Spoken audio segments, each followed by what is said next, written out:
मित्रों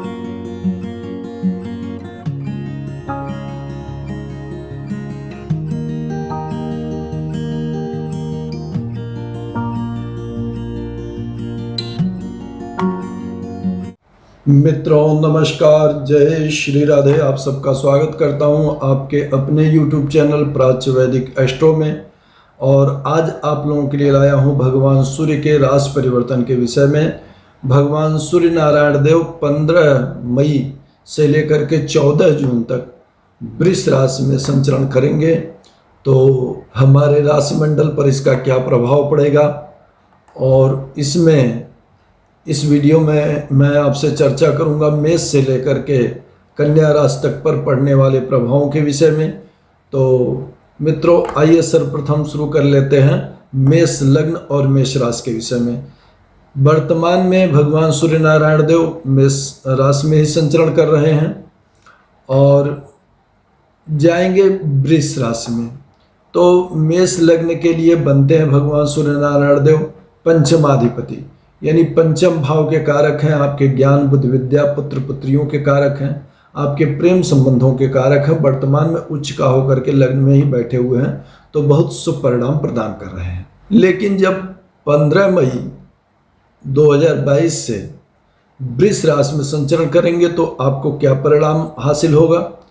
वृष राशि में जब पंचमेश बैठेंगे तो आप अपनी ज्ञान बुद्धि विद्या के द्वारा धन कुटुंब की वृद्धि करेंगे, यानी धन का संग्रह, कोष का संग्रह आपका उत्तरोत्तर बढ़ेगा। आपके कुटुंब में परिवार में वृद्धि का योग बनेगा। सभी लोग परिवार के खुशहाल रहेंगे, पूरा कुटुंब आनंद और उत्सव मनाएगा।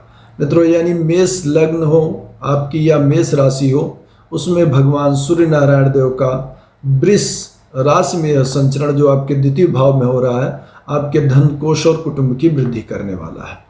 साथ ही साथ आपके अष्टम भाव पर भगवान सूर्य नारायण की दृष्टि पड़ेगी, जो मित्रवत दृष्टि होगी। मित्र दृष्टि से देखेंगे, अति मित्र दृष्टि से देखेंगे तो आपके आयुष आरोग्य की वृद्धि करेंगे। साथ ही आपको सट्टा से, लॉटरी से, जुए से या अचानक धन लाभ की प्राप्ति हो सकती है, क्योंकि धन भाव में बैठे हैं, बहुत शुभ है, पंचमेश है, ज्ञान बुद्धि विद्या के कारक हैं। और 8वां भाव अचानक धन प्राप्ति का होता है, और उस पर जब अति मित्रवत दृष्टि पड़ेगी तो आपको निश्चित रूप से इन सब संबंधों में लाभ होगा। लेकिन आयु के मामले में भी आपको कुछ सतर्क रहना चाहिए, क्योंकि क्रूर ग्रह हैं, तो वहाँ देखते हैं तो कभी कभार चोट चपेट दुर्घटनाओं का भी योग बना देते हैं। लेकिन धन के मामलों में निश्चित रूप से आपका लाभ करने वाले हैं।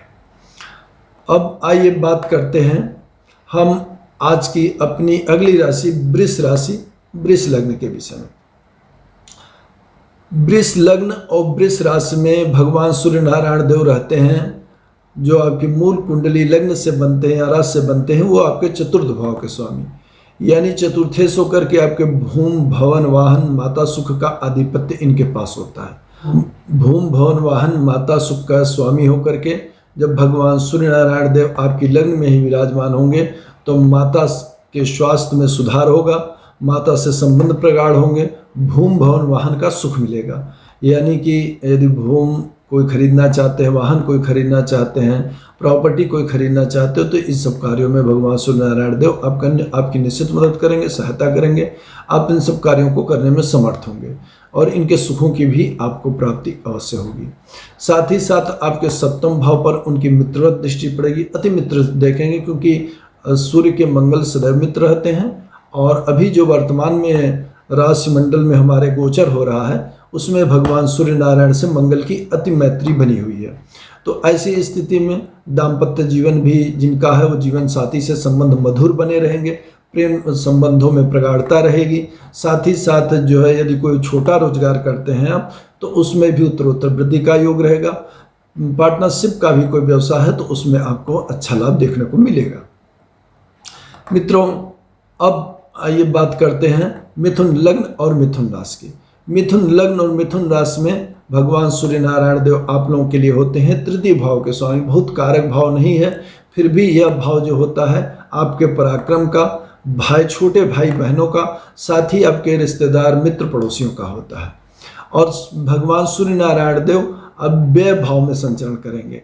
आपके लग्न से, आपकी राशि से व्यय भाव में संचरण करेंगे तो कहीं न कहीं छोटे भाई बहनों से थोड़ा संबंध खराब हो सकते हैं या उनसे थोड़ा दूर रहना पड़ सकता है। साथ ही साथ आपके जो है व्यय में थोड़ी अधिकता रहेगी, क्योंकि पराक्रमेश भी जहाँ बैठता है उस चीज़ को थोड़ा बढ़ा देता है।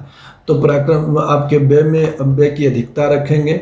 और साथ ही साथ आपके बाहरी संबंध जो रहेंगे, बाह्य संबंध रहेंगे, उसमें कुछ जो है आपको दिक्कतों का सामना करना पड़ेगा, क्योंकि सूर्य टूट ग्रह है और यहाँ पर शुक्र की राशि में बैठेंगे जो कि मित्र नहीं है शुक्र के, तो वहाँ पर भी संबंधों में कुछ कटुता का अनुभव आप कर सकते हैं। साथ ही साथ देखेंगे आपके छठे भाव को, ऋण रोग शत्रु भाव को अति मित्र मंगल की राशि में देखेंगे तो वहाँ आपको निश्चित लाभ करेंगे, क्योंकि आपके ऋण रोग शत्रुओं का वहाँ पर बैठ करके समन करेंगे।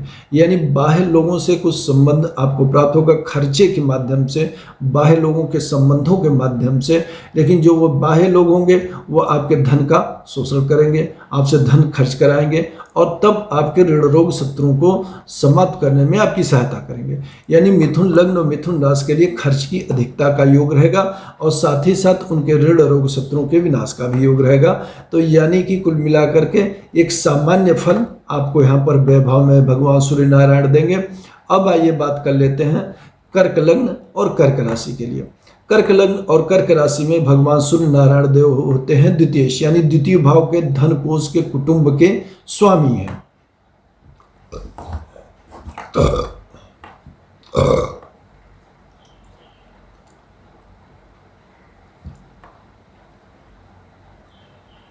और संचरण कहाँ कर रहे हैं? संचरण कर रहे हैं आपके लाभ भाव में। यानी कर्क लग्न के लिए और कर्क राशि वालों के लिए सुखद अवसर है, क्योंकि धनेश लाभ भाव में होंगे तो ये आप लोगों के लिए बहुत ही उत्तम अवसर रहेगा। यहाँ धन की, आपकी धन कोष की वृद्धि होने वाली है, आपकी मनोकामनाओं की पूर्ति होने वाली है, आपके मनोइच्छित कामनाओं की पूर्ति करेंगे, क्योंकि यह जो 11वां भाव होता है इच्छा पूर्ति का विभाव है, कामनाओं की पूर्ति का विभाव है। यहाँ पर सूर्य जैसा ग्रह बैठेगा तो निश्चित रूप से क्रूर ग्रह लाभ करते हैं। भगवान सूर्य नारायण भी यहाँ पर बैठ करके आपको आपके धन से संबंधित मनोकामनाओं को पूर्ण करेंगे, आपकी इच्छाओं को पूर्ण करेंगे और अनेकों प्रकार के लाभ प्रदान करेंगे। तो कर्क लग्न के हैं, कर्क राशि के हैं, तो निश्चित रूप से अभी भी वर्तमान में मेष राशि में आपके लिए दसम भाव में संचरण कर रहे हैं, वहाँ भी शुभ परिणाम दे रहे हैं। और जब वृष में संचरण करेंगे तो और भी अधिक शुभ परिणाम 15 मई 2022 से लेकर के 14 जून 2022 तक भगवान सूर्य नारायण देव वृष राशि में बैठ करके प्रदान करेंगे। साथ ही साथ आपके देखेंगे पंचम भाव को, तो पंचम भाव में अति मित्रमय दृष्टि पड़ेगी, तो आपकी ज्ञान बुद्धि विद्या में चमत्कार होगा, वाणी में चमत्कार होगा, आपके ज्ञान बुद्धि विद्या में वृद्धि करने वाले हैं, तेजस्विता में वृद्धि करने वाले हैं, प्रेम संबंधों में प्रगाढ़ता लाएंगे। साथ ही साथ पुत्र पुत्रियों से संबंध को, रिलेशन को सुधारेंगे, लोगों में आपके लोकप्रियता को भी बढ़ाएंगे।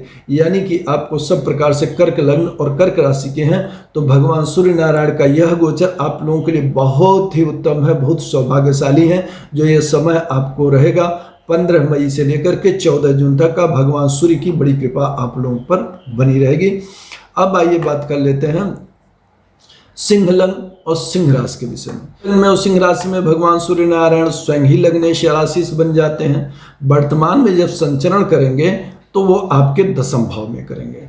दसम भाव में संचरण करने के कारण भगवान सूर्य दसम में दिक्पली भी हो जाते हैं। यह उनका विशेष स्थान है। दसम भाव राज्य का शासन सत्ता का भाव होता है, तो यहाँ पर वो जब बैठेंगे तो आपकी यश कृति को बढ़ाएंगे, मान सम्मान को बढ़ाने वाले हैं। व्यापार में, नौकरी में, आप जो प्रोफेशन व्यवसाय करते हैं उसमें तरक्की, आपको यश और कृति प्रदान करने वाले हैं। यानी भगवान सूर्य नारायण की यहाँ पर महती कृपा आपके ऊपर होने वाली है।